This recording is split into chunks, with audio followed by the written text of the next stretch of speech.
ملګرو د کرکټ ناندرۍ ډیر سخت زور اخیستی ده. په دې موضوع ځکه غواړم چې ژور بحث پرې وشي چې اوس یې سیاسي اړخ خپل کړی دی.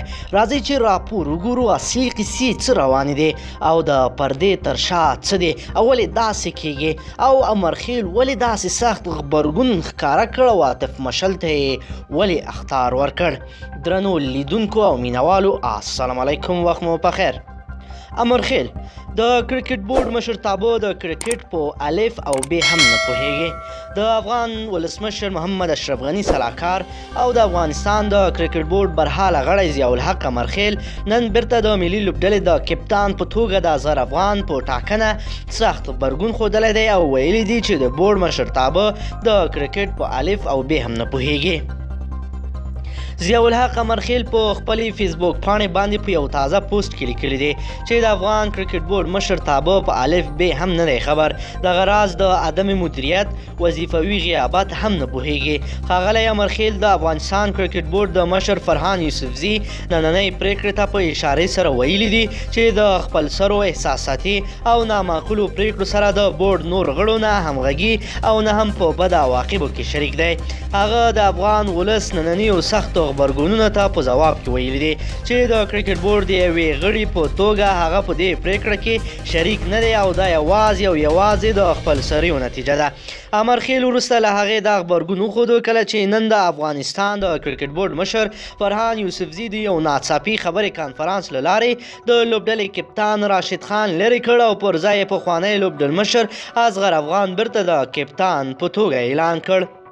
د بورډ مشر فرهان یوسفزي د کپتان د بدلیدلو پریکړه د کرکټ د مافیا ډلې په خوښه کړې ده چې مشري عاطف مشل، محمد نبي، راشد خان او اصغر افغان کوي.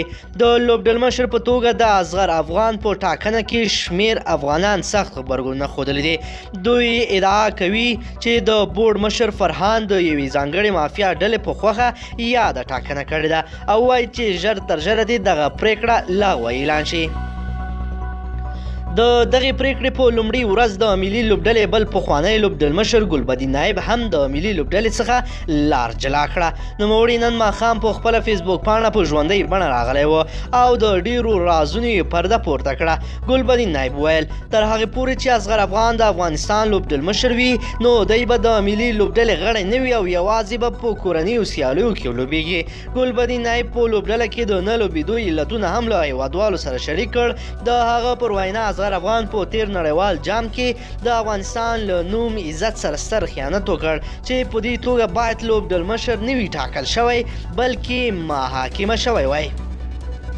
نایب په پاکستان کې په اوسني افغان سفیر عاطف مشل هم تور پورې کړ چې هغه مهال بورډ ته د هغه پر راتګ سره د افغانستان کرکټ ورځې تر بلې په خرابېدو دی او له سترو پرمختګونو یې شاته پرېښوده.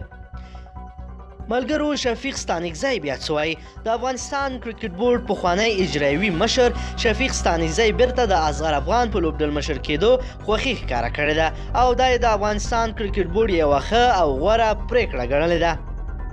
شفیق ستانکزي په خپل ټویټر کې لیکلي دي چې د افغانستان کرکټ بورډ غوره پریکړه زه د کرکټ بورډ له چیرمن فرهان یوسفزي ځانګړې مننه کوم چې اصغر افغان یو ځل بیا د ملي لوبډلې د درې واړه فارمټونو لوبډل مشر وټاکه.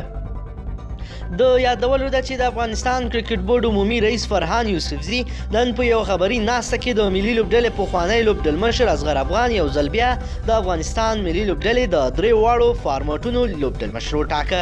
تر دې مخکې راشد خان د ملي لوبډلې لوبډل مشر و چې د هغه په لوبډل مشرۍ کې افغانستان، بنګلادیش او هند ته سفرونه وکړل او هلته یې له زیمبابوې، بنګلادیش او ویسټ انډیز لوبډلو سره لوبې وکړې. له راشد خان سره اصغر افغان د مرستیال لوبډل مشر په حیث و خو تازه اصغر افغان د درې واړه فارمټونو لوبډل مشر وټاکل شو او راشد خان د هغه مرستیال شو. اصغر افغان چې تر دې مخکې هم 4 کاله د افغان ملي لوبډلې لوبډل مشر پاتې شوی دی هغه د 2019 نړیوال جام نه مخکې له لوبډل مشرۍ لري او پر ځای ګلبدین نایب د نړیوال جام لپاره لوبډل مشر وټاکل شو.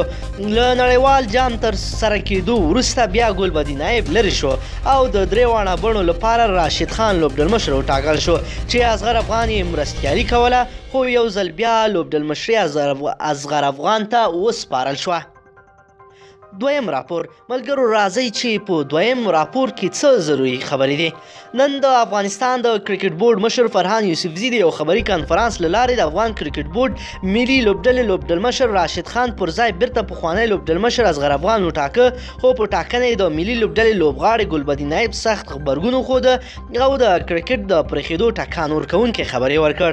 نایب د اصغر افغان له ټاکل کېدو وروسته سمدستي په خپلې فیسبوک پاڼې باندې لیکلي وو چې نن مازدیګر 5 بجې به د نړیوال جام د ماتو پټ رازونه بیان کړي او هم په خپل دریځ روښانه کړي چې نوموړی له ژمنې سره سم ډېرې ناویلې خبرې له هیوادوالو سره شریکې کړې. هغه په خپلو خبرو کې ویل تر څو پورې چې اصغر افغان د افغان لوبډلې لوبډلمشر وي تر هغې پورې به هغه په ملي لوبډله کې ونه لوبیږي، خو یوازې به په کور دننه کورنۍ سیالیو کې برخه واخلي.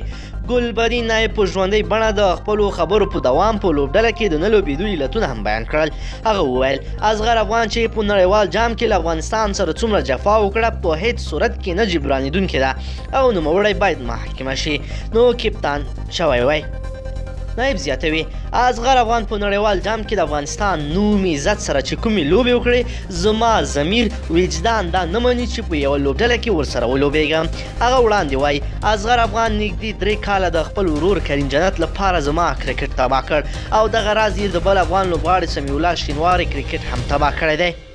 ګلبدین نایب په تیر نړیوال جام کې د هغه دردونو او ژړاګانو کیسه هم وکړه چې نوموړي په یوازې ځان د څو نورو رښتیني افغان لوبغاړو په شتون کې د افغانستان لپاره لوبه کوله. هغه وړاندې وایي د تیر نړیوال جام په دوام په هوټل کې د هر یو لوبغاړي جلا جلا کوټې ته ورغلی دی څو زما لپاره نه بلکې د افغانستان لپاره لوبه وکړي، خو یو لوبغاړي هم مثبت ځواب رانه کړ او ځواب یې راته دا و چې هر څه دې په خپله کړي او خپله یې کوه. نوموړی دا هم وویل چې حشمت شهیدي ځکه د ویسټ انډیز خلاف له سیالیو لرې شو چې هغه په نړیوال جام کې د هیواد لپاره لوبه کوله نه د اصغر او د نبي ډلې لپاره. نایب وایي د افغانستان کرکټ بورډ او په لوبډله کې یو قوي او ځواکمنه مافیا ډله هم شتون لري چې د هغې مشري به په پاکستان کې د افغان سفیر عاطف مشل مخ ته وړي. ورسره اصغر افغان، محمد نبي، راشد خان او د نورو ځوانو لوبغاړو ملاتړ هم شته دی. نوموړي د عاطف مشل په اړه هم وویل چې هغه د کرکټ اصلي تباه کوونکې څېره ده. دغه راز نایب مشل ته ګواښ وکړ چې نوموړي ورسره ډېرې ثبوتونه هم شته چې په وخت سره به یې د رسنیو سره شریک کړي. ګلبدین نایب په وروستیو کې بیا ځلې هم وویل چې دی د افغانستان د کرکټ بورډ هره پرېکړه مني، خو اصغر چې د افغانستان کرکټ سره کوم خیانت وکړ او ظلم وکړ دا په هیواد مین کرکټران یې نه مني.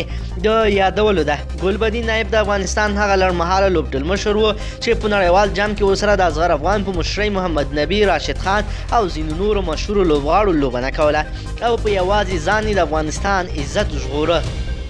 دریم راپور. ملګرو راځئ چې په دریم راپور کې څه مهمې خبرې دي. د افغانستان د ملي لوبډلې د 3 واړه بڼو لوبډلمشر راشد خان له لوبډلمشرۍ لرې او پر ځای پخوانی لوبډلمشر او اوسنی مرستیال لوبډلمشر اصغر افغان بیرته د ملي لوبډلې لوبډلمشر وټاکل شو او راشد خان مرستیال لوبډلمشر شو. په افغانستان کرکټ بورډ کې نن د کرکټ بورډ عمومي رئیس فرهان یوسفزي د رسنیو پر وړاندې نوی لوبډلمشر اعلان او راشد خان یې د هغه مرستیال وټاکه. فرهان یوسفزي په خپلو خبرو کې ویل د غوراوي کمیټې او د تخنیکي بورډ سره ناستو او مشورې وروسته یې پرېکړه وکړه چې اصغر افغان بیرته د ملي لوبډلې لوبډلمشر کړي. هغه وویل چې راشد خان په نورو لوبو کې هم ډېر مصروفه وي او همدار راز راتلونکي کې اسیا جام او نړیوال جام هم لرو، نو اصغر افغان یې په دې لوبډلمشر وټاکه تر څو له تجربو یې ګټه واخلو. اصغر افغان په خپلو خبرو کې له کرکټ بورډه مننه وکړه چې په هغه یې باور وکړ. همدار راز یې وویل چې مخکې هم 4 کاله د ملي لوبډلې مشري کړي او ټولو خلکو ته خپل وړتیا ښکاره کړې ده او دا ځل به هم هڅه وکړي چې یو بریالی لوبډلمشر او مدیر اوسیږي. اصغر افغان چې څو کاله د ملي لوبډلې لوبډلمشر پاتې شو د 2019 نړیوال جام نه مخکې د هغه وخت عمومي رئیس عزیز الله فضلي له لوبډلمشرۍ لرې او پر ځای د یو ورځنیو لوبو لوبډلمشر ګلبدین نایب، د 20 ورځو لوبو لوبډلمشر راشد خان او د 30 لوبو لوبډلمشر رحمت شاه وټاکه.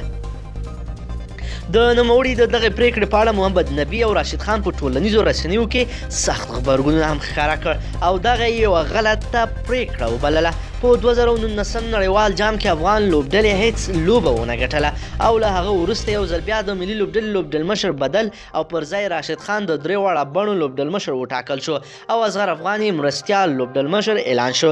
راشد خان د خپلې لوبډلمشرۍ پر مهال د بنګلادیش او زیمبابوې سره درې اړخیزه شلوریزه لوبلړۍ ترسره کړه چې د افغانستان او بنګلادیش ترمنځ مساوي شوه. همداراز له بنګلادیش سره یوازینی ټیسټ سیالۍ هم ترسره او افغانستان پکې بریا خپله کړه. د راشد خان په مشرۍ افغانستان له ویسټ انډیز سره په هند کې 3 ورځنۍ 3 شلوریزې او یوازینی ټیسټ لوبه ترسره کړه. په یو ورځنۍ لوبه کې ویسټ انډیز په 3-0 سره بریا خپله کړه او په شلوریز لوبلړۍ کې افغانستان په 2-1 سره بریا خپله کړه.